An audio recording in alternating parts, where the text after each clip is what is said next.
Jika kita melihat ya masa depan agama di dunia yang berubah ini, maka kita melihat salah satunya adalah sebuah perubahan ya dalam kehidupan beragama ya atau pemandangan agama yang berkembang.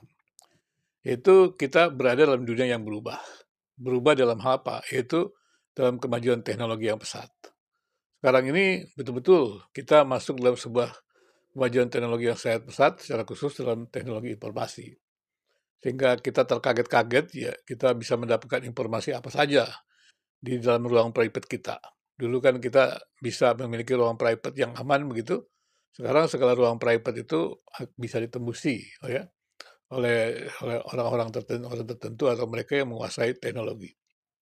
Jadi mereka yang menguasai teknologi ini menguasai dunia karena mempunyai pengaruh-pengaruh yang luar biasa. Dan selanjutnya juga dengan adanya penguasaan teknologi terjadi pergeseran sosial ya. Kehidupan sosial kita nih di rumah tangga ya, orang tua dengan anak itu kan terjadi perubahan-perubahan. Jadi waktu antara orang tua dengan anak itu menjadi sangat kurang gitu. Apalagi ketika anak sudah mencapai usia di atas 17 tahun. Nah, itu menjadi penting bahwa orang tua itu mengantisipasinya sejak kecil. Dan ketika mereka membiarkan anak-anak mereka bermain dengan gadget tanpa ada sebuah perhitungan dari masa kecil, ini menjadi persoalan. Karena relasi antara orang tua dengan anaknya itu menjadi sangat minim. Dan kalau dia relasi dengan orang tua dan anak sangat minim, berarti nilai-nilai yang diwariskan orang tua kepada anaknya sebagai nilai-nilai yang luhur itu akan menjadi berkurang. Apalagi kemudian mereka mendapatkannya dengan mudah di gadget, di dunia maya yang kita tidak tahu, yang orang tua tidak bisa mengontrolnya. Dan ini juga menimbulkan pergeseran-pergeseran nilai-nilai agama yang diwariskan orang tua itu bisa jadi akan sangat bertentangan dengan nilai-nilai yang mereka dapatkan jadi. Dan itulah kemudian menimbulkan pergeseran sosial. Jadi kita tidak bisa lagi sekarang ini kalau kita memerintah anak-anak kita sangat sulit gitu. Karena anak-anak kita merasa dia ya individualisnya tinggi, mereka bisa mandiri begitu. Jadi mereka punya hak untuk melakukan sesuatu. Nah, seperti itu. Dan kita mesti berubah gaya apa namanya gaya pendampingannya itu bukan lagi instruksi kemudian mendampingi, menyertai. Demikian juga dalam hal agama gitu. Agama kita tidak bisa berpikir seperti zaman dulu bahwa agama itu pengetahuan agama itu ditransfer gitu. Kita bacakan ayat Alkitab tiap hari, kita suruh mereka baca ayat Alkitab tiap hari gitu ya. Apalagi sebenarnya ada di gadget juga tuh. Dan kita menafsirkannya dan kita juga akan sulit menafsirkannya dengan dunia yang cepat berubah ini. Penerapan-penerapan baru ini cepat berubah, apalagi yang bisa melihat perubahan baru ini adalah anak-anak kita atau para remaja secara khusus. Ini terjadi pergeseran sosial ya. Nah, jadi individualismenya makin tinggi ya, seperti itu. Dan kemudian dengan kondisi ketidakpastian global ya, itu juga membentuk pemahaman-pemahaman agama ya. Sekarang ini kan kalau kita melihat juga dunia dunia dunia global itu berubah luar biasa. Krisis itu bukan hanya menghantam agama daerah tertentu, tapi seluruh dunia. Demikian juga pergolakan-pergolakan agama itu bukan hanya diketahui di tempat tertentu. Konflik-konflik agama itu sekarang terbuka luas ya. Sekarang kita bisa melihat konflik-konflik agama di seluruh dunia ini. Dan itu kita bisa bisa apa namanya mendapatkan informasi seperti itu. Dan kemudian kita lihat ada ketidakpastian juga dalam dunia, dalam hubungan sosial ya, hubungan antar bangsa begitu. Itu terjadi seperti itu. Dan kemudian juga kita melihat bagaimana peran agama juga membangun perdamaian dunia misalnya. Itu terjadi juga ya. Terjadi dan usaha-usaha seperti itu. Tapi kan itu juga menjadi sangat tidak mudah ya, karena dunia kan sekarang makin sekuler begitu ya. Kemudian juga agama ya tidak selalu berada di ruang publik karena di ruang private walaupun ya di Indonesia agama itu berada di ruang publik begitu sehingga bisa memberikan kontribusi positifnya dalam kehidupan publik. Artinya adalah kalau agama kemudian dalam dunia yang berubah cepat ini, orang makin individualis, ya, kehidupan sosial juga apa namanya daya perekat ya, daya rekat dari antar individu dengan yang lain atau kebergantungan individu dengan individu lain itu berkurang, meskipun usaha-usaha pendidikan untuk menekankan pentingnya kolaborasi seperti itu penting. Tapi kolaborasi ini bagaimana gitu? Apakah bisa bisa berkembang secara baik begitu? Artinya dengan tulus gitu. Tapi kalau sudah individualisme, materialisme itu menurut saya sudah menjadi persoalan persoalan yang tidak mudah.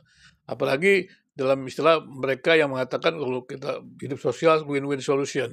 Padahal kalau kita melihat win-win solution seperti itu kan hampir tidak kita lihat sebenarnya. Karena win-win solution mengapa kita tidak lihat? Karena win-win solution itu yang mengukur adalah yang kuat. Kalau yang mengukur yang kuat ya berarti tidak adil gitu. Seperti itu. Nah ini kan menjadi persoalannya. Harusnya kan ya yang harusnya yang menjadi alat ukur adalah dibangun bersama. Tapi bagaimana bisa membangun alat ukur bersama? Karena yang kuat pasti akan memaksakan kehendaknya. Walaupun memang dikatakan ada keuntungan untuk yang lemah. Tetapi tentu saja yang kuat lebih lebih beruntung. Itulah sebabnya kalau kita lihat sekarang ini yang kaya makin kaya, yang miskin makin miskin. Juga dengan demikian kita lihat misalnya masalah PPN Eee, PPN yang kenaikan PPN yang sampai 12% di Indonesia ini kan mulai bergolak lagi. Ada demo-demo mahasiswa begitu mulai mulai bergolak. Kenapa?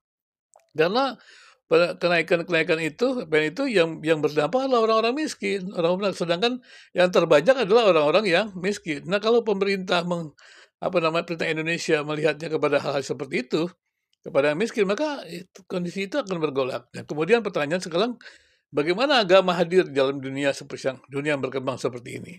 Kalau agama tidak memberikan nilai-nilai bersama, bagaimana pemerintah itu bisa bisa menjaga nilai-nilai bersama, sehingga kemudian menimbulkan keadilan bersama, perdamaian.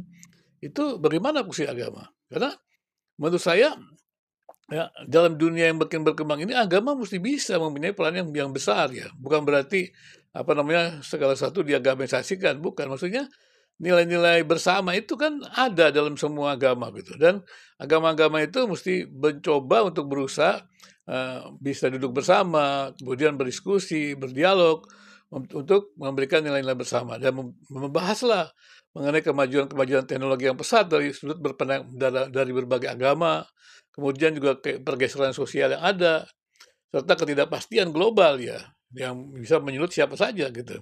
Karena bisa perang perang agama itu bisa terjadi karena perang pada negara tertentu karena agama tertentu, negara lain terpengaruh. Nah, ini kan menjadi persoalannya. Padahal itu tidak ada hubungan dengan agama, itu kan negara gitu. Nah, semuanya itu kan perlu ada dialog yang baik, dialog yang santun gitu. Nah, inilah pemandangan agama yang saat ini berkembang. Karena sekarang di dunia ini hampir tidak ada sebuah daerah yang homogen, semuanya heterogen. Sudah hampir semua daerah di dunia ini adalah heterogen, kemudian teknologi informasi itu sudah menghapus batas-batas yang ada.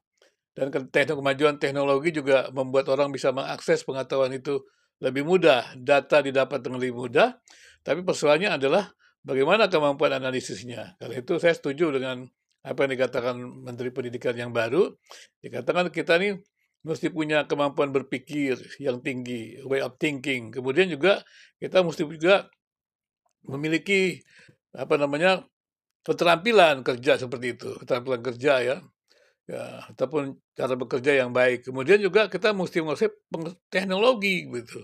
Dan kemudian karena kita ini terikat negara dengan negara atau negara bangsa terikat ini, maka kita juga harus tahu bagaimana kita hidup dalam dunia global. Karena dunia global itu akan mempengaruhi. Jadi hubungan agama di sebuah negara itu bisa bisa bisa berpengaruh kepada negara lain. Jadi karena itu semuanya beritanya tersebar.